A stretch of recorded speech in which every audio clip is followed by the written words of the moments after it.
چونکہ انتظامیہ فردوسیہ مسجد اور جماعت جلالیہ منڈی بہاؤالدین کے زیر انتظام کئی سالوں سے جاری و ساری ہے، اور آج کی اس نشست کے اندر آپ نے ماہ محرم الحرام کی مناسبت سے سید الشہداء امام علی مقام سیدنا امام حسین رضی اللہ عنہ کا ذکر خیر سماعت فرمایا۔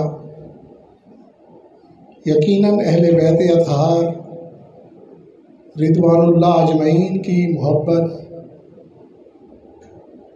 بخشش و مغفرت کا ذریعہ اور قیامت کے دن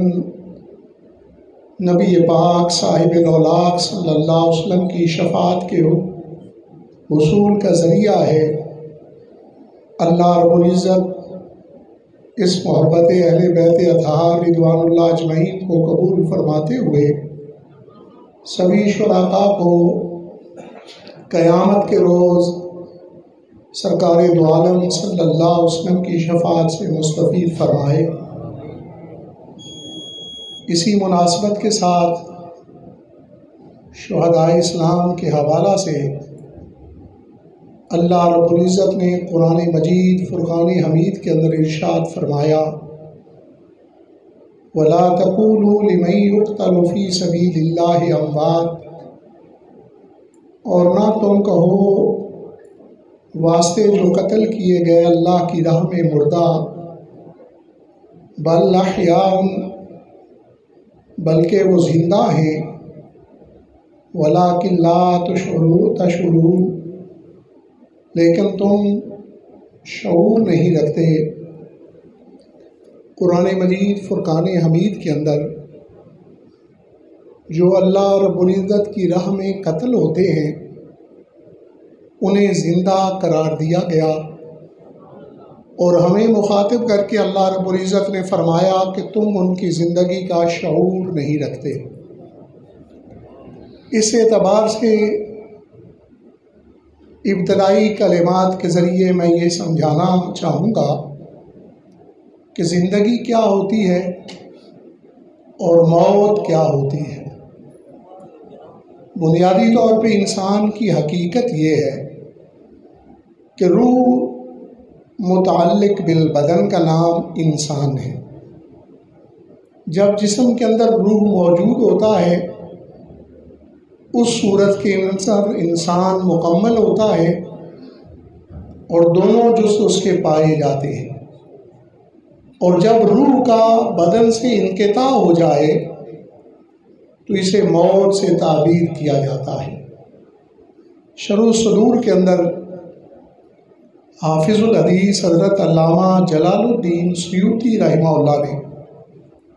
موت کی کیفیت کو واضح انداز میں بیان فرمایا۔ چونکہ بعض لوگ سمجھتے ہیں کہ موت کے بعد میت کی کیفیت ایسی ہوتی ہے جیسی پتھر ہے یا جمادات ہوتے ہیں، ایسا معاملہ نہیں۔ جب موت طاری ہوتی ہے تو حضرت ارشاد فرماتے ہیں، الموت لیس بعدم محض ولا فناء صرف، کہ موت عدم محض کا نام نہیں اور مکمل فنا ہو جانے کا نام نہیں۔ وَإِنَّمَا انقطاع تعلق الروح بالبدن، ہاں موت صرف اتنی چیز کا نام ہے کہ جو روح کا بدن کے ساتھ تعلق ہوتا ہے وہ تعلق منقطع ہو جاتا ہے۔ یا فرماتے ہیں مفارقۃ، روح اور بدن کے درمیان جدائی آ جاتی ہے، او حیلولۃ بینہما، یا روح اور بدن کے درمیان حجاب آ جاتا ہے، کو پردہ حائل ہو جاتا ہے۔ وَتَبَدُّ حَالٍ، یا حال کی تبدیلی ہو جاتی ہے۔ سب سے آسان تعریف جو حضرت نے ارشاد فرمائی وہ تعریف یہ ہے کہ انتقال دار الی دار، کہ موت ایک گھر سے دوسرے گھر کی طرف منتقل ہونے کا نام ہے۔ جو ہم سمجھتے ہیں کہ بالکل ختم ہو گیا، مر کے مٹی ہو گیا، یہ پتھر ہو گیا ہے، یہ جمادات کی طرح ہے، یہ موت کی کیفیت نہیں۔ یہ نظریہ 1400 سال سے اہل اسلام کا ہے جو امام جلال الدین سیوطی رحمہ اللہ بیان فرما رہے ہیں، بلکہ آپ اس طرح سمجھ لیں کہ جو بدن کا تعلق روح کے ساتھ ہوتا ہے اس کی 4 کیفیات ہیں۔ ایک تعلق روح کا بدن کے ساتھ اس طرح ہے، علامہ ابن قیم رحمہ اللہ نے لکھا ہے، فرماتے ہیں کہ وہ اس طرح کا تعلق ہے کہ جیسے انسان جاگتا ہے اور بیداری کی کیفیت میں ہے تو یہ تعلق بدن اور روح کا مضبوط تعلق شمار کیا جاتا ہے، اور دوسرا تعلق جو ہے وہ ہے کہ انسان نیند کی کیفیت کے اندر ہو، سویا ہوا ہو، تو ایک حیثیت سے تو بدن کا روح کے ساتھ تعلق موجود ہے، اور دوسری حیثیت سے بدن کا روح کے ساتھ تعلق ٹوٹ چکا ہے، اس لیے کہ انسان نیند کے اندر ہے اور بہت سارے اس کے صرف آنکھیں نہیں سوتی، بہت سارے انسانی حواس نیند کے دوران سو جاتے ہیں۔ تیسرا تعلق فرماتے ہیں کیفیت کے اعتبار سے وہ برزخی زندگی کا تعلق ہے، جو روح کا بدن کے ساتھ قائم رہتا ہے، اگرچہ روح بدن کے اندر موجود نہیں ہوتی، اس سے دور کی جاتی ہے، لیکن روح احساسات رکھتی ہے۔ اسی لیے تو حضور سید المرسلین صلی اللہ علیہ وسلم نے فرمایا، مشکات شریف کے اندر حدیث مبارکہ موجود ہے کہ کسی کی قبر وہ جنت کی کیاریوں میں سے کیاری ہوتی ہے، اور کسی کی قبر دوزخ کے گڑھوں میں سے گڑھا ہوتی ہے۔ تو اگر کیفیت محسوس نہ کر رہا ہو روح، تو پھر عذاب قبر کی کیا اس صورت کے اندر کیا اس کا معاملہ ہوگا؟ ظاہر روح محسوس کرتا ہے کہ میں جنت کی کیاریوں میں موجود ہوں، روح محسوس کرتا ہے کہ میں دوزخ کے گڑھوں میں موجود ہوں، اسی لیے یہ کیفیات اسے حاصل ہوتی ہیں۔ تو فرماتے ہیں یہ تیسرا تعلق جو ہے یہ سب سے کمزور ترین تعلق ہے، جو حالت برزخی کے اندر روح کا بدن کے ساتھ تعلق ہوتا ہے، اور چوتھا تعلق وہ ہے جو دائمی اور ابدی زندگی کے اندر بدن کو روح کے ساتھ ہوتا ہے۔ ظاہر ہے یہ زندگی فانی ہے تو کبھی یہ روح کا تعلق بدن سے ٹوٹ جاتا ہے، لیکن دائمی زندگی کے اندر اس کے اندر کوئی جدائی کا احتمال نہیں ہوتا، کسی صورت کے اندر بھی اس کے اندر جدائی نہیں آتی۔ ہاں برزخی زندگی میں یہ ہے کہ جدائی کے باوجود ایک قسم کا ایک معنوی تعلق ہوتا ہے جو بدن کا اور روح کا آپس کے اندر موجود رہتا ہے۔ تو اس اعتبار سے یہ بات بھول جائیں کہ مردہ پتھر کی طرح ہے، مردہ مٹی کی طرح ہے، نہیں، ہر کیفیت کے اندر جسم کے ساتھ روح کا تعلق موجود ہے، اور ہر کیفیت کے اندر وہ احساسات رکھتا ہے۔ تو اسی لیے مسلمان میت کی تعظیم بھی ہم پر لازم ہے، وہ مٹی نہیں ہو جاتا، پتھر نہیں ہوتا، بلکہ اس کی تعظیم ہم پر لازم ہے۔ قبر کے اندر بھی وہ جنت کی نعمتوں کو بھی چکھتا ہے، اور عذاب قبر کا احساس بھی وہ قبر کے اندر رکھتا ہوتا ہے۔ اسی لیے یہاں قرآن مجید فرقان حمید کے اندر بھی جب کفار نے اہل ایمان پر طعن کیا، غزوہ بدر کے موقع پر 14 نبی پاک صلی اللہ علیہ وسلم کے لشکر کے افراد جب شہید ہوئے، جب غازیان اسلام نے اپنی جانیں پیش کی، صحابہ اکرام رضوان اللہ اجمعین شہید ہوئے، تو انہوں نے طعن کیا کہ یہ لوگ دنیا کی لذتیں چکھنے سے محروم رہ گئے اور یہ اب چلے گئے ہیں۔ تو اللہ رب العزت نے اس کے جواب کے اندر یہ ارشاد فرمایا کہ جو اللہ رب العزت کی راہ میں قتل ہوتے ہیں انہیں مردہ مت کہو، بلکہ وہ زندہ ہیں، لیکن تم ان کی حیاتی کا شعور نہیں رکھتے۔ تو یہ کفار کو جو انہوں نے طعن کیا تھا اس کا جواب دیا گیا، لیکن صرف یہ جواب نہیں، حقیقت کے اندر ان شہداء کو ایسی زندگی عطا فرمائی گئی، اس حد تک کہ انہیں رزق بھی دیا جاتا ہے، اور جو اللہ رب العزت کی طرف سے انہیں عطا کیا جاتا ہے اس پر خوشی اور سرور بھی محسوس کرتے ہیں، اس پر فرحت بھی محسوس کرتے ہیں۔ یہاں تک کہ اس کے حوالہ سے بڑی بڑی ہستیوں نے کلام فرمایا۔ شہداء کی زندگی کے بارے میں حضرت امام حسن بصری رحمۃ اللہ علیہ تابعین میں سے ہوئے ہیں، اور آپ ارشاد فرماتے ہیں الشہداء احیاء عند اللہ، شہداء اللہ رب العزت کے ہاں زندہ ہیں، اور اس طرح کی زندگی انہیں حاصل ہے کہ تعرض ارزاقہم علی ارواحہم، کہ ان کے رزق کو ان کی روحوں پر پیش کیا جاتا ہے۔ فیصل علیہم الروح والفرح، اور ایسی کیفیت کے اندر انہیں راحت بھی محسوس ہوتی ہے اور فرحت و خوشی بھی محسوس کرتی ہے۔ اس پر امام حسن بصری رحمہ اللہ نے ایک بڑی خوبصورت دلیل ذکر فرمائی۔ فرماتے ہیں کس طرح شہداء کو رزق پیش کیا جاتا ہے اور وہ روح اور فرحت بھی محسوس کرتے ہیں۔ کما تعرض النار علی ارواح آل فرعون غدا و عشیا، قرآن مجید کے اندر موجود ہے کہ فرعون کے پیروکاروں کو دوزخ پر پیش کیا جاتا ہے۔ تو اس اعتبار سے فرماتے اسی طرح شہداء کو رزق بھی پیش کیے جاتے ہیں، وہ راحت بھی محسوس کرتے ہیں، وہ فرحت بھی محسوس کرتے ہیں، جس طرح کہ فرعون کے پیروکاروں پر آگ پیش کی جاتی ہے صبح و شام، اور وہ اس کا درد بھی محسوس کرتے ہیں۔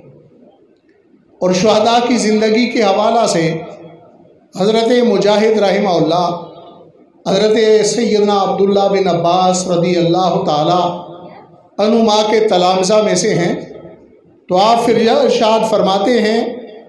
کہ ان کو اس قدر یہ لذت اور یہ چاشنی محسوس ہوتی ہے کہ یرزقون ثمر الجنت ویجدون ریحہا، کہ وہ جنت کے پھلوں کا رزق بھی انہیں پیش کیا جاتا ہے، اور اس کے ساتھ ساتھ وہ جنت کی خوشبو کو بھی پا لیتے۔ تو یہ شہداء کا مقام اور شہداء کا مرتبہ ہے کہ وہ اللہ رب العزت کے ہاں زندہ ہوتے ہیں، ان کو رزق بھی دیا جاتا ہے، یہاں تک کہ فرمان خداوندی بھی ہے کہ یرزقون فرحین بما آتاہم اللہ من فضلہ، کہ انہیں رزق بھی دیا جاتا ہے اور وہ خوشی اور سرور بھی محسوس کرتے ہیں جو اللہ رب العزت کی طرف سے انہیں عطا کیا جاتا ہے، اس فضل پر وہ خوشی اور راحت بھی محسوس فرماتے ہیں۔ تو یہ شہداء کی مبارک زندگی اللہ رب العزت کے ہاں انہیں اس قدر نعمتیں دی جاتی ہیں کہ وہ جنت کی لذتوں کو چکھتے ہیں، اور انہیں رزق عطا فرما دیا جاتا ہے، اور وہ اس پر فرحت و سرور بھی محسوس کرتے ہیں۔ اس انداز میں اللہ رب العزت کی بارگاہ کے اندر یہ شہداء موجود ہوتے ہیں۔ ہاں بات رہی کہ شہید کہتے کسے ہیں، وہ آدمی فقہائے کرام فرماتے ہیں کہ جو مر جائے اور اس کی وجہ سے قصاص واجب نہ ہو، ایسے آدمی کو شہید کہا جاتا ہے۔ تو اس اعتبار سے مقتولین کی جو اقسام بیان کی گئی وہ 4 ہیں، اس لیے کہ شہداء کے بارے میں فقہائے حنفیہ یہ کہتے ہیں کہ ایسا شہید اسے غسل بھی نہ دیا جائے اور کفن بھی نہ دیا جائے اور اس پر نماز جنازہ پڑھی جائے۔ ہاں امام شافعی رحمۃ اللہ علیہ وہ فرماتے ہیں کہ شہید چونکہ زندہ ہوتا ہے لہٰذا زندے کے لیے نماز جنازہ نہیں، تو ان پر نماز جنازہ بھی نہ پڑھی جائے، چونکہ قرآن مجید نے ان کی زندگی کو بیان کیا ہے۔ لیکن ہمارے فقہاء حنفیہ کے ہاں دلیل موجود ہے، وہ فرماتے ہیں کہ سید الشہداء فی العہد ام رسول جناب سیدنا امیر حمزہ رضی اللہ عنہ کی جب شہادت عہد کے میدان میں ہوئی تو میرے آقا کریم صلی اللہ علیہ وسلم تو وہاں تشریف فرما اور جلوہ فرما دے، اس کے باوجود 70 مرتبہ آپ پر نماز جنازہ پڑھی گئی۔ مختلف جماعتیں پڑھتی رہیں، اپنی محبت کا اظہار کرتی رہیں، تو اس اعتبار سے جنازہ شہداء کا ہے، لیکن ان کی زندگی کی وجہ سے نہ اسے غسل دیا جائے گا اور نہ ہی انہیں کفن دیا جائے گا۔ اور آخرت کے اعتبار سے تو لہو مرتبۃ العلیٰ، ایک بلند مقام ہے اللہ رب العزت کے ہاں ان کے لیے، اور انہیں ان کے درجات عطا فرمائے جاتے ہیں۔ تو اس اعتبار سے جو ایسے لوگ جن پر قصاص واجب نہیں ہوتا، جن کے مرنے سے، ان کی 4 اقسام فقہائے کرام نے لکھی ہیں۔ پہلی یہی قسم ہے کہ جن پر شہداء والے احکام دنیا بھی جاری ہوتے ہیں اور احکام اخروی بھی جاری ہوتے ہیں۔ احکام دنیا سے مراد یہ ہے کہ انہیں غسل نہیں دیا جاتا اور نہ ہی انہیں کفن دیا جاتا ہے، جنازہ پڑھ کے اللہ رب العزت کے سپرد کر دیا جاتا ہے، اور آخرت کے اندر ان کے لیے ایک بہت بلند مقام موجود ہے۔ دوسری قسم ان کی جو ہے وہ قسم ایسی بیان کی گئی جنہیں شہید حکمی ہم کہتے ہیں عام اصطلاح کے اندر، اور وہ ایسے ہیں کہ جن پر احکام دنیا تو جاری نہیں ہوتے لیکن احکام آخرت جاری ہوتے ہیں۔ احکام دنیا سے مراد یعنی انہیں غسل بھی دیا جاتا ہے اور انہیں کفن بھی دیا جاتا ہے، اور آخرت کے اندر ان کا اعلیٰ مقام موجود ہے۔ وہ کون سی جماعت ہے؟ نبی پاک صلی اللہ علیہ وسلم کی حدیث مبارکہ کی روشنی کے اندر جو مسلمان حادثاتی موت کا شکار ہو، ڈوب کے مر جائے، جو جل کے مر جائے، جس پر کوئی عمارت گر پڑے، ایسی صورت کے اندر اس کی موت واقع ہو جائے، یا مات فی سبیل اللہ، یعنی اللہ کی راہ میں علم دین کے حصول کے اندر وہ مر جائے، وہ بھی شہید ہے۔ اسی طرح جو آدمی جہاد اسلامی کے اندر مشغول ہے اور وہ مر گیا تو ایسی صورت کے اندر وہ بھی شہید ہے۔ جو سفر حج کے اندر تھا اور اس پر موت طاری ہو گئی وہ بھی شہید ہے۔ تو یہ شہادت حکمی کے احکامات۔ اسی طرح نفاس کے سبب سے کوئی خاتون اس کی موت واقع ہو جائے، پیٹ کے اندر بچہ موجود ہو، اس سبب سے ایک مرض استطلاق وہ ہوتی ہے، اور اس مرض کے سبب سے جس خاتون کا وصال ہو جائے، نبی پاک صلی اللہ علیہ وسلم نے اسے بھی شہید ارشاد فرمایا ہے۔ تو اس اعتبار سے ایسا آدمی، اس پر دنیا کے احکامات تو جاری نہیں ہوں گے، مطلب یہ ہے کہ اسے غسل بھی دیا جائے گا، اسے کفن بھی پہنایا جائے گا، لیکن آخرت کے اندر اس کا شہداء والا منزل اور مقام ہوگی، یعنی اسے بھی ہمیشہ کی زندگی رب تعالیٰ دے گا، وہ بھی اللہ رب العزت کے ہاں زندہ ہے، اسے بھی رزق دیا جاتا ہے، وہ لذتیں محسوس کرتا ہے، وہ فرحت بھی محسوس کرتا ہے اللہ رب العزت سے جو کچھ اسے عطا فرمایا جاتا ہے۔ ہاں، تیسری قسم ایسی ہے کہ جن پر احکام دنیا تو جاری ہوں گے لیکن احکام آخرت ان پر جاری نہیں ہوں۔ وہ ایسا آدمی جو میدان جنگ میں لڑتا تو رہا، لیکن لڑتا اس لیے رہا کہ لوگ مجھے بہادر مان جائیں، لڑتا اس لیے رہا کہ میں دلیر ہوں، لوگ اسے تسلیم کر لیں، لڑتا اس لیے رہا کہ وہ فن حرب کا ماہر ہے، لڑتا اس لیے رہا کہ مجھے مال غنیمت حاصل ہو جائے، لیکن نیت جہاد فی سبیل اللہ کی نہیں تھی۔ بغیر نیت کی اس کی موت واقع ہوئی تو بظاہر تو ہم اسے غسل بھی نہیں دیں گے، کفن بھی جو ہے اسے نہیں پہنایا جائے گا، لیکن آخرت کے اندر اسے کے لیے بلند مرتبہ نہیں، اس کی حیات کا وعدہ نہیں، آخرت کے اندر اسے رزق نہیں دیا جائے گا، آخرت کے اندر اللہ رب العزت اپنے فضل سے اسے نہیں نوازے گا۔ ہاں، چوتھی قسم ایسی جن کا قصاص واجب نہیں ہوتا، ان پر احکام دنیا بھی جاری نہیں ہوتے اور ان کے لیے اخروی مقام بھی نہیں ہوتا۔ وہ کیسے لوگ ہیں؟ جو حکومت اسلامیہ کے باغی ہوں اور مارے جائیں، ان کے لیے احکام دنیا بھی نہیں، یعنی کیا ان کو پھر غسل بھی دیا جانا ہے اور کفن بھی دیا جانا ہے۔ اس طرح ڈاکو ہے، وہ قتل کیا گیا، ظاہر قصاص اس کا بھی نہیں، لیکن اسے غسل بھی دیا جانا ہے، کفن بھی دیا جانا ہے، اور آخرت کے اندر بھی اس کے لیے کوئی بلند مقام موجود نہیں۔ تو اس اعتبار سے ایسے مقتولین جن کا قصاص واجب نہیں ہوتا ان کی 4 اقسام موجود ہیں۔ ان میں سے حقیقت کے اندر تو ایک ظاہری شہادت ہے، ظاہر ہے ان کے احکام دنیا میں بھی ہیں، اور اس اعتبار سے آخرت والے بھی مقامات انہیں حاصل ہوں گے۔ دوسرے شہادت حکمی والے ہیں، دنیا کے احکامات تو جاری نہیں ہوں گے لیکن آخرت کے سارے مرتبے انہیں حاصل ہو جائیں۔ اور ایک جسے ہم تو شہید تصور کر رہے ہیں لیکن اب اللہ رب العزت کے ہاں وہ شہید نہیں، اس لیے کہ نیت کا اخلاص اسے حاصل نہیں۔ اس کے اندر جو ہے احکام دنیا جاری ہوں گے لیکن اللہ رب العزت کے ہاں اسے مرتبہ حاصل نہیں ہوگا۔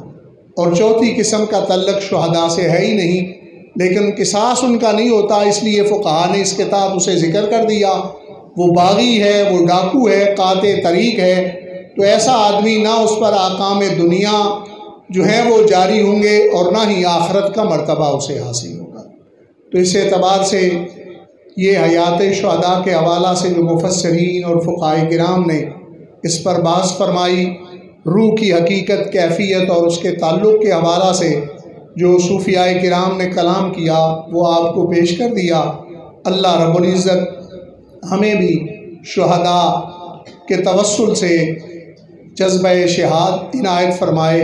اور شوق شہادت نصیب فرمائے۔ وما علیہ الا البلاغ۔